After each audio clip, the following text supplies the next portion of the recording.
Quand j'ai su que j'allais perdre mes cheveux, c'était presque comme une évidence. Je me suis dit, c'est génial, je vais me faire maquiller le crâne. Et ensuite, je me suis dit, pourquoi m'arrêter à mon crâne?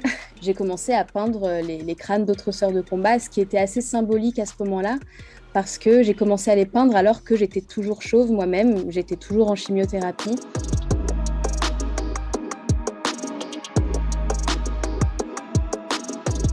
Quand quelqu'un me contacte, je lui laisse toujours le choix. C'est-à-dire que si cette personne a déjà une envie particulière de texture, de couleur, de thème, par exemple, une de mes sœurs de combat m'a clairement dit dès le début, moi j'aimerais que tu me fasses quelque chose sur le thème de l'Égypte. Ou une autre personne, moi je veux que tu me couvres de paillettes.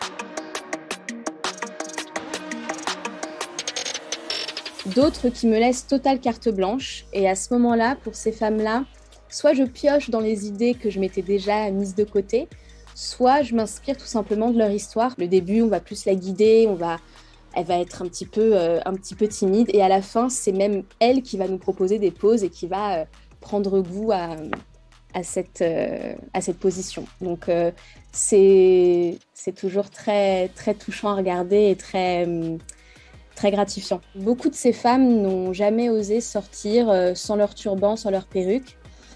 Et quand elles sortent avec mon maquillage sur la tête et sans se cacher, à ce moment-là, je sais que j'ai gagné mon pari parce que ça veut dire qu'elle sort en étant fière de son crâne.